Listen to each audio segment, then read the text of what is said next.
என்னமோ நடந்து போச்சுவா. நம்ம 3 பேர் சேர்றோம். இந்த வீட்டில் இருக்கிற கர்மங்கள பூரா மாத்துறோம் நம்ம. நிம்மதியா இருக்க விடுறோம். இந்த ஒத்தாளு பண்ணிக்கிட்டு இருக்கிறதும், அவர் பண்ணுறதெல்லாம் பிரச்சனை இல்ல. எங்க அப்பா, அம்மா பண்ணுறாய்ங்க பாத்தியா, அவிங்க பண்ணுறது தான் பெரும்பாடா இருக்குது. இவிங்கள பூரா திருத்துறோம், நம்ம 3 பேர் ஒண்ணு சேர்றோம் அப்படின்னு இந்த முப்பெருந்தேவியர் அப்படிங்கிற மாதிரி, நம்ம ரேவதி, நம்ம மலரு, மதி 3 பேர் சேருவாங்க. சப்போர்ட்டிங் ஆக்டர் தெரியும். அந்த சின்ன பொண்ணு இருக்குது, சப்போர்ட் பண்ணுறதுக்கு எல்லாமே இருக்கு. ஆனா, இவங்க 3 பேர் சேர்றது தான் ஒரு பெரிய விஷயமா இந்த வாரத்தில நடக்கப் போகுது அப்படின்னு நம்புறேன். இன்னைக்கு என்ன நடந்தது அப்படிங்கிறது தான் பெரிய விஷயம். இன்னைக்கு ஒரு பெரிய டிரான்ஸ்ஃபர்மேஷன். என்ன பெரிய டிரான்ஸ்ஃபர்மேஷன்னாக்கா, ஒருத்தன் தாண்டி தாண்டி குதிச்சுக்கிட்டு இருந்தான். அவன வந்து தூக்கி போட்டு மிதிச்சாய்ங்க பாருங்க. ஒட்டுமொத்தம் நச்சு நச்சு நச்சு நச்சுன்னு நம்ம மிஸ்டர் தங்கராச. அது பெரிய பாடு. ஆனா, அப்பயும் தொடச்சுக்கிட்டே திரியிறான். அவனுக்கு இருந்த ஒரே ஆத்திரத்த பூரா மகன் பொண்டாட்டி மேல தான் அவனால காமிக்க முடியாது. கோவத்தெல்லாம் பொண்டாட்டி மேல தான் காமிக்க முடியும்னா, அவன் எவ்வளோ வீக்கஸ்ட் பெர்சன் அப்படிங்கிறது நமக்கு தெரியும். அவங்கள்ட்ட கேட்குறான், "என்னங்க இப்ப?" அப்படின்னு கேட்குறான் சம்பந்திகிட்ட. "என்னங்கன்னா, வேலை இருக்கா?" அப்படின்னு கேட்டா, "வேலை கிடைச்சு தான் சொன்னேனேன்னு." "வேலை கிடைச்சுதுன்னு சொல்றேன். நீங்க வேலை கிடைக்கலைன்னு சொல்றாங்களேன்னு." "இல்ல, இல்ல. வேலை கிடைச்சிட்டு தான்." இவர் எல்லாத்துக்கும் தெரியும். என் அண்ணன் தான் அவரு. அவருக்கு எல்லாம் தெரியும். உலகமே தெரியும். அவர் சொல்ட்டாரு, அங்க கிடைக்காதுன்னு. "இல்ல, இல்ல. அது இன்னைக்கு இல்ல நாளைக்கு கிடைச்சிடும். நாளைக்கு நாளான்னைக்கு கிடைச்சிடும். முதல்ல கல்யாணத்த முடிப்போம். அப்புறம் வேலை கிடைச்சிட்டும். வேலை இல்லாமையா போயிடும். அதெல்லாம் வேலை வாங்கிடலாம்." அப்படின்னு. "இல்லையே, ஸ்டேஷனில் கேள்விப்பட்டோம். ஸ்டேஷனில் ரொம்ப மோசமான பேர். இவருக்கெல்லாம் வந்து திரும்ப வேலை கிடைக்கிறதே பெரிய விஷயம் அப்படின்னு தான் சொல்கிறாங்க. இதில் வேறு கட்ட பஞ்சாயத்து, கடத்தி போய் அடிக்கிறது அப்படின்னு ஏகப்பட்ட கோர்ட்டு கேமரில்." அப்படின்னு உடனே இந்த அம்மா வந்து, "ஏய் என்ன பேசிகிட்டு இருக்கிற? நாளைக்கு கல்யாணம் முடிஞ்சு வாழ வேண்டாமா?" அப்படின்னு இந்த கிழவி இருக்குதே நம்ம தங்கராஜ் அம்மா, அது கிழவி கிட்ட சொல்கிறான்ல தங்கராஜ் சொன்னானா வார்த்தை அப்படின்னு. உடனே அவர் சொல்றாரு, "இந்த பாருங்க, நான் தாரேன். என் வாக்க தாரேன். அப்படி தாங்க சொன்னீங்க முதல்ல வாக்கு தாரேன்னு. வேலை கிடைக்குமா கிடைக்காதாங்க?" அப்படின்னு அந்த அம்மா வந்துக்கிட்டு, "ஏன் வேலை கிடைக்கலன்னா போலீஸ் வேலை தான் வேணுமா? வேறமா வேலை பார்ப்பான். உங்களுக்கு என்ன?" அப்படின்னு சொன்ன உடனே, "இதெல்லாம் ஆவறதில்ல." அப்படின்னு சொல்லிட்டு, "ஏன் மது கிளம்புமா, இறங்கி வா." அப்படின்னு. அந்த பிள்ளை தான் தெரியுமே. அந்த பிள்ளை வந்து பிழைக்க தெரிஞ்ச பிள்ளை. பிழைக்க தெரிஞ்ச பிள்ளைனா புத்திசாலி பிள்ளை. இந்த மாதிரி பக்கித்தனமானவன்ட்டையும் போயிட்டு இப்போ கூனி குறுகி வாழ வேண்டிய அவசியம் இல்லை. வருமானம் இல்லாதவன்ட்ட, வேலை இல்லாதவன்ட்ட, வந்து கொஞ்சம் கூட சுய சுய புத்தி இல்லாதவன்ட்ட போய் அந்த பொண்ணு வாழுமா அது? அந்த பொண்ணு எனக்கு தெரிஞ்ச ஒரு பெரிய ரியல் கேரக்டர் அது. ஒரு அதாவது என்ன சொல்கிறேன்னாக்கா, பெரிய ஆட்டிடியூட் இருக்க வேண்டியதில்லை. அட் த சேம் டைம் வந்து பொழைக்கணுங்கிற தைரியம் அந்த பிள்ளைகள் இருக்கணும். எவனையாவது நம்பி அவன் சொல்கிற ஃபால்ஸ் ப்ராமிஸை நம்பி போயிடாம, அந்த பொண்ணு வந்து கிடைக்குமாக்கல கிடைக்காதுல்ல அப்படின்னா, "வா எங்கள் அப்பா கூட போகிறேன்னு." அப்பயும் பாவம், இந்த வாழ்க்கை நல்லா இருந்துக்கு நினச்சி அழுதுகிட்டு தான் போகுது அப்படிங்கிறது தான் விஷயம். "இல்லைங்க அப்படின்னா, இதெல்லாம் தடுத்து நிறுத்தி நான் வர முடியாது. அவ்வளோதான் போகிறேங்க. கல்யாணம் முடிஞ்சு போச்சு. இங்கே பாருங்கள், உங்களுக்கு வேறு கல்யாணம் முடியுமா? ஒரு கிடைக்கட்டுமே. நாளைக்கே வந்துட்டு உங்கள் பொண்ணு வந்துட்டு கல்யாணம் முடிச்சுன்னா வேலை கிடைக்கட்டுமே. ராசியாக இருக்கணும்." "அப்போ வேலை கிடைக்காம போச்சுன்னா என் பொண்ணுக்கு ராசி இல்லைன்னு சொல்லிடுவீங்களா நீங்கள்? இதெல்லாம் ஆவறது இல்லைங்க. என் பொண்ணு கஷ்டம் தாங்க. எனக்கு வருத்தம் தாங்க. கல்யாணம் நிற்கிறது எங்களுக்கு வருத்தம் தான். ஆனால் ஒன்று, இது எங்களுக்கு வேணாங்க." அப்படின்ட்டு போனான். உடனே வழக்கம் போல் பாக்கியராசும் மலரும் ஓடு கந்தாங்க தொங்குன்னு தொங்குறாங்க. ஆனால் அதெல்லாம் முடியாது அப்படின்ட்டு போயிடுது. உடனே இவன் சொல்கிறான், "இனி கல்யாணமே வேண்டியதில்லை. இங்கே பாரு, நாளைக்கு காலைல கல்யாணம் நடக்கும். குறிச்ச நேரத்துக்கு கல்யாணம் நடக்கும். நம்ம ஊரில் எவ்வளவோ சொந்தக்கார பொண்ணுங்க இருக்காங்க. அதில் ஒரு பொண்ணு வராதா? அப்படி நமக்கு கிடைக்காதா நமக்கு? அதெல்லாம் பார்த்துக்கலாம்." அப்படின்னாக்கான். "என் மாமா தயவு செஞ்சு கல்யாணமே வேண்டாம் மாமா." அப்படிங்கிறான். "ஏய் அதெல்லாம் முடியாதுடா. நான் கொடுக்குறேன் வாக்கு." அப்படின்னு. "தங்கராஜ் வாக்கு கொடுத்துட்டான்ல, அவ்வளோதான் முடிஞ்சு போச்சு. நீங்கள் எல்லாம் கலைஞ்சு போங்க. தூங்க தங்கராஜ் ரெடி பண்ணிடுவான்." அப்படின்னு. "ஆமாம் வாக்கு. இந்த வாக்கை பார்த்தா காலைல வந்து வக்கத்து போனேன்னு கத்திட்டு போனாங்களே இப்போ அவங்க தெரியல அவங்களுக்கு." அப்படின்னா, "ஏய் என்னடி சொல்கிற?" அப்படின்னாக்கா, "அப்படி சொல்லலைங்க. இந்த வேணான்னு சொல்லிட்டு போயிட்டாங்கல்ல." அப்படிங்கிறாங்க.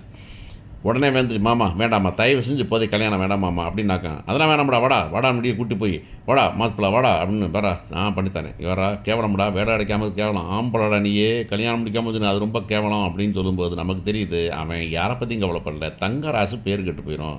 தங்கராசு வீட்டில் கல்யாணம் நின்று போச்சு அப்படிங்கிறது தான் அவனுக்கு வருத்தம்.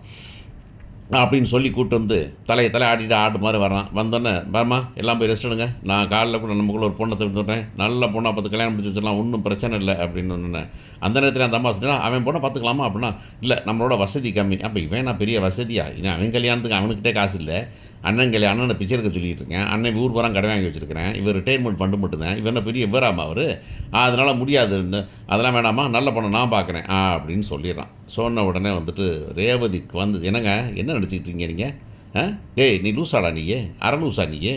ஏன்னா கல்யாணத்தை வந்து வேணாங்கிறா, கொஞ்சம் முடிக்கட்டும், நல்ல வேலை வரட்டும், வந்த பார் கல்யாணம் முடிச்சுன்னா இவர் சொல்கிறான் ஆடிட்டு திர்ற நீயே. இவர் சொல்லி அடுத்த பசிக்கப்பட்ட நீயே." அப்படின்னு உடனே பலார்னு அரைஞ்சிடறான். அரைஞ்சோன்னா பாக்கியராஜுக்கு இது வரைக்கும் வராத கோபம் வந்துச்சாருங்க. பரவாயில்லை, பொண்டாட்டினா அடங்கி போயிடாமல் இருக்குது, அக்கா தங்கச்சினா கோவம் போல இருக்குது. ஆமாம் ஆமாம், இதுவுமே ரத்தமாக அது பக்கத்து வீட்டு ரத்தம் தானே, அதனால் ஒன்றும் கவலை இல்லை அப்படிங்கிற பாக்கியராஜ். அவன் அவமானப்பட்டதெல்லாம், பொண்டாட்டி அவமானப்பட்டதெல்லாம் கேவலம் இல்லை, ஆனால் பொண்ணு அது அட்லீஸ்ட் அதுக்குனாச்சும் வாரானே ஒரு அண்ணனா அப்படின்னு தோணுதுனாக்கு. ஏன்னா ரேவதி ஒர்த். உடனே வந்துட்டு அவன் போய், என்ன நினச்சிக்கிட்டீங்க, எங்கள் அப்பா அம்மா வேணால் கேட்காம இருப்பாங்கண்ணா, அவங்க அப்பா அம்மா செருப்பில் அடித்த மாதிரி அடிச்சான் பாருங்கள். எங்கள் அப்பா அம்மா கேட்கணும், நான் கேட்பேங்க. ஏன் என் பொண்ணு என் தங்கச்சி கை வைப்பீங்களா, நீங்கள் எது கை வைக்கிறீங்க பேசிகிட்டு இருக்கும் போதே? என்ன கேனதா பேச்சா உங்களுக்கு, மரியாதை கெட்டு போயிட்டான். அசந்து போயிட்டான் அவன். சரி நான் போய் பொண்ணு பார்க்குறேன் அப்படின்ட்டு அவர் போயிட்டார். இந்த பக்கம் பார்த்தீங்கன்னாக்க இந்த அவர் வீட்டுக்கு வராரு மிஸ்டர் மதியோட அப்பா வந்துட்டு என்ன கேட்குறதுன்னா, பணம்லாம் இல்லை, மொத்தமாக தான் 2 லட்ச ரூபா கிடைக்குது. நீங்கள் எவ்வளோ இருக்குது, என்கிட்ட 75,000 இருக்குது, அவ்வளோதான். அதை வச்சு என்ன பண்ண முடியும்? அப்பா பார்த்துக்கலாம்ப்பா. ஏப்பா வீட்டை வேணால் அடமானம் வச்சுக்கலாமாப்பா, வீடு அடமானத்துலாமா இருக்குது, அது பத்தாமல் தான் 30 லட்ச ரூபா கடை வாங்கியிருக்கிறோம் நம்ம. விடுங்க, நாளை காலைல வருவாங்க, அவன் கல்யாணத்தில் இருக்கான் பிஸியாக, வெளியே போனோன்னே நம்மளை வந்து தூக்கி போட்டுருவாங்க. 30 லட்ச ரூபாய்க்கு இந்த வீட்டை கொடுத்துட்டு போயிட வேண்டியது. என்ன பண்ணுறது, இதோட அந்த 2 பிள்ளைகளும் கூட்டு ரோட்டில் தெரியணும். என் தலைவீதி எப்படி அப்படின்னா, அந்த பொண்ணு என்ன பண்ணுன்னு தெரியாமல் முழிச்சிக்கிட்டு இருக்குது. இந்த இப்போ வந்துடுவாங்கன்னு சொல்லும்போது அப்போ கரெக்டாக ஆள் கூப்பிட வராங்க. ஆள் கூப்பிட வந்தோடனே என்னடா ஆச்சு அப்படின்னு கேட்டாக்க, வர சொன்னார் அப்படின்னு சொல்லி கூப்பிட்டு போகிறாங்க. என்ன நடக்க போகுதுன்னு பாரு, இன்றைக்கி நாள் தெரியுதா உங்களுக்கு, நினப்பு தெரியுதா அப்படின்னு. உடனே ஆமாங்க, இன்றைக்கி பணம் தந்துட்டீங்களா அப்படின்னா. இல்லைங்க, பணம் புரட்டிக்கிட்டு இருக்கேன் நான். புரட்ட வேண்டாம், அதுக்கு ஒரு வழி சொல்கிறேன் பார்க்குறீங்களா. என்ன வழி அப்படின்னாங்க. பாருங்க, என் மச்சான் கல்யாணம் போச்சு, இப்போ என்ன ஒரு வழி சொல்லித்தரேன், உங்களை எல்லாத்தையும் விட்டுறேன், கடன் வேண்டாம், நீங்கள் பணம் கொடுக்க வேண்டாம், நீங்கள் திரும்ப வேலையில் வந்து சேர்ந்துக்கலாம், இன்னும் வேணால் பணம் தரேன், ஆனால் நடக்க வேண்டியது ஒன்று தான். யாரோட கல்யாணம் வச்சோ அவங்களுக்கே கல்யாணம் முடிச்சு வைப்போம், உங்கள் பொண்ணை கல்யாணம் முடிச்சு வைங்க அப்படின்னாக்கா. ஐயோ என் மக இதுக்கு ஒத்து வராளா அப்படின்னு. இந்த அந்த மனுஷன் நல்ல மனுஷன். ஐயோ வேண்டாங்க, வேணான்னா என்ன பண்ணு, இப்போது தான் இப்போ வரச்சேன், இப்படியே பொண்ணை பெட்டி தூக்கி போட்டுருவாங்க. இவ்வளோ தான். 2 மகளை கூப்பிட்டு என்ன பண்ணுவேன், நீ தங்கறதுக்கு வீடு கிடையாது, படிக்க வேலை கிடையாது, உன் மக வேலை தானே, அந்த டெம்பரரி வேலை தானே, அதெல்லாம் சொல்லியாச்சு. உன் மக வேலையெல்லாம் போயிடுச்சு, அதெல்லாம் வேலைக்கெல்லாம் காலேஜுக்கெலாம் நீ போக வேண்டியதில்லை. ஸோ இப்போ இன்னொரு மக தான் காலேஜுக்கு போகலாம், படிக்க போகலாம், பணம் கட்டணும்ல, அதெல்லாம் ஆவறதில்லை அப்படின்னு சொன்ன உடனே, இப்போது இதுதான் வழி அப்படின்னு சொல்லிட்டு கூப்பிட்டு போகிறாங்க. இவனும் கூட போகிறான். போய் நீங்கள் பாருமா, இதாம்மா வழி, இப்போ மேக்கப் பண்ணுதா, சேலை ட்ரெஸ்ஸெல்லாம் இருக்குது, மேக்கப் பண்ணிட்டு வந்து கல்யாணம் முடிச்சுக்கிட்டேனாக்க முடிஞ்சுது, இல்லைனா உங்கள் அப்பா உங்கள் ஆத்தா எல்லாம் வந்து நாளைக்கு எல்லாம் தற்கொலை பண்ணிக்க வேண்டியதான் அப்படின்னு சொன்ன உடனே வேறு வழியே இல்லாமல் இந்த பிள்ளை வந்துக்கிட்டு, சரி நான் கல்யாணம் முடிச்சுக்கிறேன், ஆனால் நீங்கள் வந்துட்டு எங்கள் அப்பா அம்மா அது பண்ண மாட்டேன், அது ஒன்றும் பிரச்சனை, நான் சொல்கிறேன், தங்கராஜ் வாக்கு அப்படின்னா, இந்த வாக்கெல்லாம் வேணாம் எழுதி கொடுங்க அப்படின்னு வாங்கிட்டு அந்த பொண்ணு கல்யாணம் முடிச்சுட்டு போகுது. வீட்டுக்கு போகிறாங்க. வீட்டில் போய் எல்லாம் ஒன்றா உட்காந்துருக்காங்க. இவன் அந்த பக்கம் மூலையில் பதுங்கி கிடக்கிறான். Inspector of police, sub inspector of police. இப்போ வந்துட்டு ரேவதி வந்து கூப்பிட்றாங்க. என்னம்மா கஷ்டப்பட்டு கல்யாணம் முடிச்சு வச்சுட்டாங்களா, ஒன்றும் கவலைப்படாத, சுரேஷ் நல்லவன்மா, அவன் தப்பெல்லாம் இல்லை, அது எல்லாத்துக்கும் காரணம் எங்கள் வீட்டுக்காரர் தான். அப்போ அவர்கிட்ட சொல்ல வேண்டியதானே, அப்போல்லாம் திருந்துற கேஸ் இல்லாமா, அதான் திருந்த முடியும். அப்போ திருத்தணும் அப்படின்னா, வா நானும் ட்ரை பண்ணுறேன், இந்த மலரை நீ ட்ரை பண்ணுறாங்க, வா நம்ம 3 பேர் சேர்ந்து ட்ரை பண்ணுவோம், இந்த குடும்பத்தை நேராக்குவோம் அப்படின்னு 3 பேரும் ஒன்று சேர போகிறாங்க.